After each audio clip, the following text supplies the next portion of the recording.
No se necesita ser perfecto para ser recordado por siempre, con solo un gol basta. El Dorado fue tal vez el regalo más maldito que pudo haber tenido el fútbol colombiano. Desde 1949 hasta 1953, los mejores jugadores del mundo llegaron a Colombia a reforzar a prácticamente todas las plantillas del profesionalismo, ya que se les pagaba cifras que ni siquiera los equipos europeos podían igualar.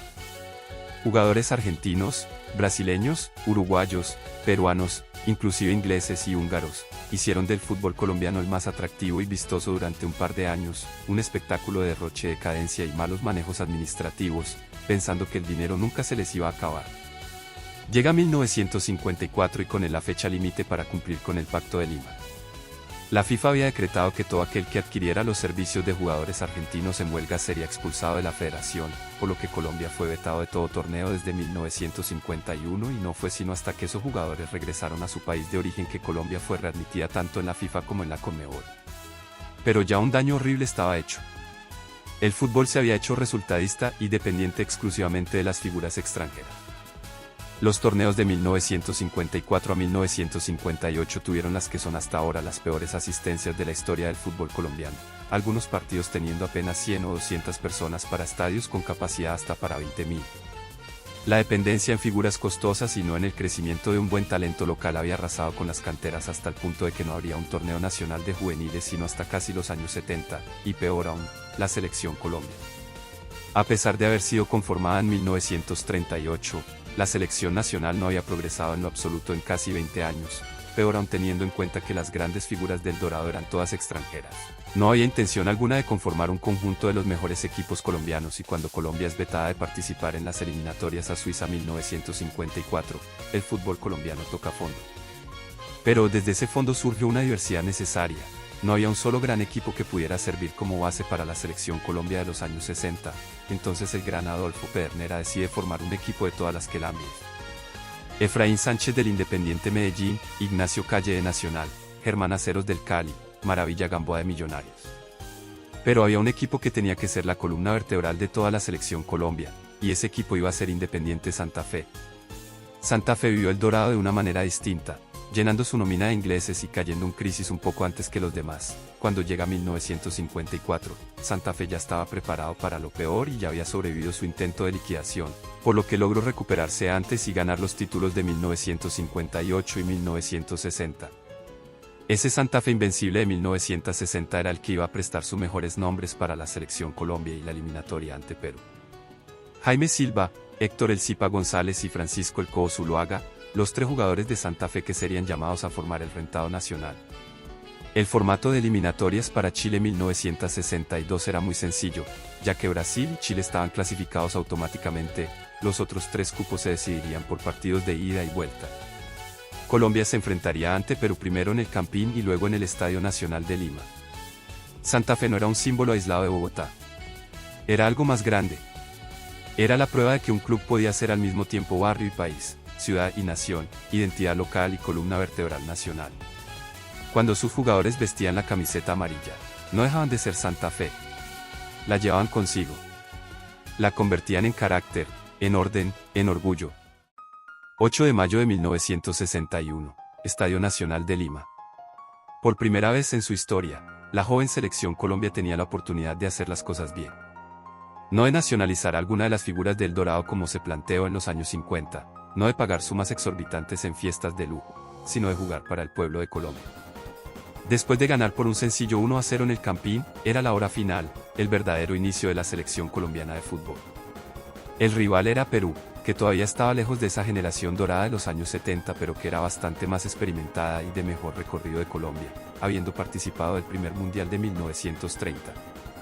Ante casi 50.000 personas, arranca el primer partido del resto de sus vidas a las 3:30 de la tarde, al mismo tiempo que en Colombia se juega Santa Fe contra Wilstermann por Copa Libertadores. Como es obvio, Perú se lanza con todo por los primeros 45 minutos, y se torna en un partido hasta violento. 47 faltas fueron cobradas durante todo el juego en una época en donde se podían hacer acciones mucho más riesgosas que ahora. El ritmo del partido se dicta desde el minuto 4, cuando Héctor Echeverri tumba a Faustino Delgado y este cobra el 1-0 a favor de Perú sin mucho problema. La tensión es enorme, increíble y muy atractiva para el hincha neutral pero no tanto para el de alguna de las selecciones. En la peor instancia del partido, el Caimán Sánchez ataja todo lo posible para evitar que Perú liquide a Colombia. Y es eso lo que Colombia necesitaba más: tiempo para respirar, tiempo para reorganizarse, tiempo para vivir, y Colombia vive, y Santa Fe pone a Colombia a vivir. Minuto 69, Sánchez tapa un remate de Eduardo Flores y todo Colombia se va para arriba. En el fútbol de los 60, tan ofensivo, un contraataque era poco menos que letal. Aceros cruza toda la cancha, y a 15 metros del arco, centra para el Zipa González. Independiente Santa Fe de Colombia, Colombia del mundo. Colombia 1, Perú 1. Independiente Santa Fe 1, Perú 1. La República de Colombia va a disputar su primera Copa Mundial de Fútbol gracias a su hijo más querido, a la parte roja de su bandera tricolor. Ahora lo que quedaba era prepararse, que los jugadores de la Selección Colombia llegaran en forma al Campeonato Mundial, y para ello el Campeonato Profesional de 1962. Independiente Santa Fe llegaba tal vez no como el favorito al título pero sí como uno de sus pretendientes, campeón con muchísima ventaja en 1960 y tercer puesto y semifinalista de Copa Libertadores en 1961. Era el equipo de Perazo y Panzutto, los supergoleadores que habían conquistado Colombia y Suramérica el año anterior. Era el equipo también del Cobo Zuluaga, de Carlos Aponte, de Jaime Silva, del Zipa González y de Hernando Tovar. En total eran 5 los jugadores que iba a prestar Santa Fe al rentado nacional, siendo el equipo con mayor cantidad de representantes en esta selección colombiana. Obviamente tenían que estar en su mejor nivel y llegar listos para la competición, por lo que así fue. Victoria ante Medellín y Cali, empates ante Nacional y América. Existía la posibilidad de que Santa Fe no solo representara a Colombia, sino que campeonara en Colombia. Aunque era una posibilidad con límite de tiempo, pues apenas iniciara el Mundial en mayo, Santa Fe perdería a 5 jugadores y tendría que jugar casi toda la segunda rueda del campeonato Copa. Esto ellos lo sabían más que nadie, y se pusieron invencibles en el mes de abril. 5 victorias seguidas, ante Millonarios, Tolima, Once Caldas, Cúcuta y Medellín. Santa Fe se pone segundo con 16 puntos, a 1 del líder Deportivo Cali. Es una carrera contra el tiempo pero una carrera muy productiva. El Expreso Rojo se apresura para recolectar puntos antes del invierno, como si de un oso en hibernación se tratase. Y en esa dinámica hubo algo más profundo que la estadística. Hubo una sensación casi trágica de adelanto. Santa Fe ya sabía que el campeonato verdadero no se jugaría solo en la tabla. Se jugaría también en Chile, donde sus hombres vestirían la camiseta azul y representarían a todo el país. El club entendía que había logrado algo gigantesco, no solo competir por Colombia, sino fabricar Colombia para el mundo. Eso, por supuesto, tenía precio. 3 de junio de 1962, Estadio Carlos Ditborn de Chile. El debut de la selección dejó a muchos corazones contentos y a otros decepcionados. El rentado nacional tuvo que enfrentarse a Uruguay, sudamericano contra sudamericano, pero Uruguay tenía bastante más experiencia y mayor peso mundial. El santafereño Zuluaga pone el 1-0, el primer gol de la historia de Colombia en mundiales lo hizo un santafereño, así como el gol que había clasificado a Colombia era también santafereño, pero en 20 minutos, Uruguay logró remontar y el partido terminaba 2-1 para el celeste. El segundo partido entonces era de vida o muerte, y justamente ante el campeón de Europa, la Unión Soviética. Los países del bloque oriental tenían una relación muy extraña con el fútbol, siendo absolutos monstruos en las categorías juveniles y olímpicas, pero siempre quedándose cortos en el fútbol de mayores. Después de los Magiares de Oro en 1954 y la participación decente de Yugoslavia en 1958, no hubo mucho que mostrar en las eliminatorias a Chile 62, por eso fue tan sorpresivo cuando la Unión Soviética se consagró campeón de la primera Eurocopa en 1960, a pesar de la participación de Francia, Checoslovaquia, Hungría o Portugal. Pero ese título tenía nombre y apellido: Lev Yashin, la araña negra.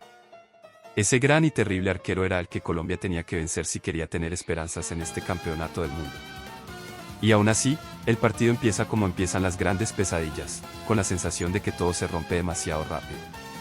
En 11 minutos ya Colombia iba perdiendo 3-0, Valentín Ivanov había pulverizado a la defensa colombiana y lo que parecían errores puntuales a corregir contra Uruguay eran ahora una catástrofe que amenazaba con quebrar la frágil moral colombiana. El Cuca Ceros pone el 3-1 al 23 y se acaba el primer tiempo en una frágil paz que se rompe inmediatamente cuando Víctor Ponelnik pone el 4-1. Queda solo una cosa por hacer: sobrevivir con dignidad.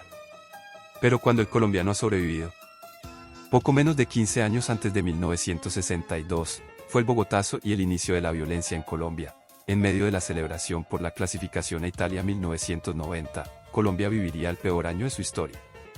Colombia nunca ha sobrevivido, porque tiene la cabeza muy alta como para solo sobrevivir, para solo arrastrar los pies hasta la llegada de la muerte. Colombia nunca arrastra los pies, si hace algo, lo hace de la manera más folclórica posible. Minuto 68, era un tiro de esquina por la izquierda, sencillo y que podía aprovecharse para un buen gol de cabeza. Marcos Col probablemente tuvo la idea de cobrarlo así, pero el tiro fue un poco suave, y todos los vieron, y el mundo lo vio, y nadie lo creyó. No fue que Yacine se quedó inmóvil, tampoco que alguien bloqueó a los soviéticos para que el balón entrara, simplemente lo hizo, simplemente hubo un talento, el talento innato del colombiano para seguir vivo. 64 años después, todavía no hay otro gol olímpico en la historia de los mundiales. Ese es el honor de Marcos Col, el honor de Colombia. Ese mismo ímpetu que tuvo la Unión Soviética para atacar a Colombia en el primer tiempo, ahora lo tuvo Colombia en el segundo. Antonio Rada del Pereira y Marino Klinger de Millonarios. El Zipa González fue el que puso la asistencia para el cuarto, una de esas raras instancias de colaboración y unión entre los equipos bogotanos. Colombia 4, la Unión Soviética 4. Y los 8.000 espectadores se meten a la cancha a cargar a los colombianos a hombros. Y hay celebraciones e incluso caricaturas, convirtiéndose en el evento más importante del fútbol colombiano en mundiales hasta el partido contra Alemania Occidental en 1990. Fue la primera gran epifanía de Colombia en un mundial. El primer momento en que el país dejó de ser el invitado respetuoso y empezó a ser el rival incómodo, el que se niega a dejar morir la fiesta aunque le hayan metido 4. Como fue previsto, la pérdida temporal de sus jugadores deja a Santa Fe en una mala posición que le quita puntos, aunque este Santa Fe era tan increíble que incluso sus derrotas eran deslumbrantes. Derrotas 4-3 y 5-3 ante América y Nacional dejaban a Santa Fe tercero y en últimas cuarto de la clasificación, pero fueron partidos que pusieron a aplaudir al Pascual Guerrero y el Atanasio Girardot.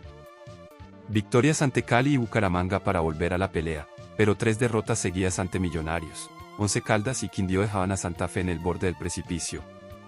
Para cuando los jugadores rojos regresan de Chile, Santa Fe sexto con 10 puntos de desventaja sobre el primero. Habrá que ponerse al día y hacer las cosas bien, queda campeonato por delante y tiempo de sobra, además del orgullo de haber prestado toda su fuerza para el beneficio de Colombia. Santa Fe había pagado caro su generosidad con la selección, sí. Pero también había demostrado algo que no siempre cabe en una tabla, que podía ser el club que más le daba a Colombia sin dejar de ser competitivo por dentro. Aquel 1962 quedó marcado por esa dualidad. Por la riqueza de representar al país en el Mundial y por la dureza de volver luego a un torneo local que no esperaba a nadie. Por las derrotas dolorosas y por la belleza de haber estado allí, sosteniendo la bandera tricolor con una base roja y blanca latiendo debajo. 21 de octubre de 1962, Estadio Pascual Guerrero de Cali. Quedaba entonces cerrar de manera digna el campeonato. El Cali se había convertido en un gran rival de Santa Fe desde el mismísimo primer torneo en 1948, y este era uno de esos partidos en los que esa rivalidad surge a flor de piel. El Cali iba segundo, a 3 puntos de Millonarios y a falta de 5 fechas para acabarse el campeonato. Santa Fe ya en realidad tenía muy pocas, si no es que nulas chances en una época en donde la victoria apenas daba 2 puntos. Sin embargo, eso no le quitaba su prestigio, su estatus. Bevilacqua, Copetina Ponte, Zuluaga, Rodríguez, Silva, Resnick, Perazo y el Zipa González en reemplazo de Pansuto por este partido.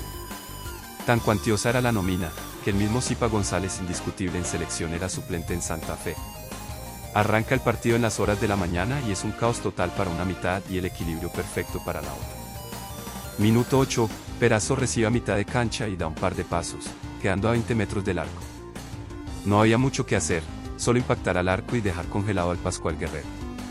Es 1-0 a favor de Santa Fe y el Cali inmediatamente se desintegra. Se lesiona el defensa Haga, el técnico Luis López se hace expulsar por pésimo comportamiento, y en ningún momento el Cali busca el empate, confundido y desorientado. Y tenía todo el sentido del mundo, Cali llevaba 17 partidos de invicto en el Pascual Guerrero, y ahora estaba perdiendo de una manera bochornosa. Pero entre todo y todo, se notaba el revivir del fútbol. Asistieron un total de 22.000 personas al Pascual Guerrero a ver este partido. Más o menos un 70% de la capacidad del estadio. El fútbol colombiano estaba formándose por sí mismo. Sin necesitar de las figuras del fútbol europeo, sin necesitar de argentinos pagados en dólares, sin necesitar de películas y radionovelas de los jugadores, se estaba formando hinchada. Ese regalo maldito del Dorado se estaba dejando atrás por fin. dando paso al fútbol nacional, al fútbol profesional colombiano. Minuto 63, el Copetina Ponte pasa al Cobo Zuluaga, Zuluaga Carlos Rodríguez y Rodríguez finalmente a Pegnotti, una triangulación, una cadena de pases, algo tan poco visto en este fútbol antiguo. Pegnotti deja en el piso al arquero Pacheco. Independiente Santa Fe 2, Deportivo Cali 0. Santa Fe le había aplicado una herida de muerte al Cali, quitándole su invicto e irónicamente dejándole servido al título a Millonario. Santa Fe no solo le ganó al Cali, le recordó al fútbol colombiano que ya no era necesario importar grandeza, que la grandeza local había empezado a nacer, que los estadios se llenaban por equipos del país, con jugadores del país, con historias del país, y que uno de esos equipos, sin duda, era el Rojo de Bogotá.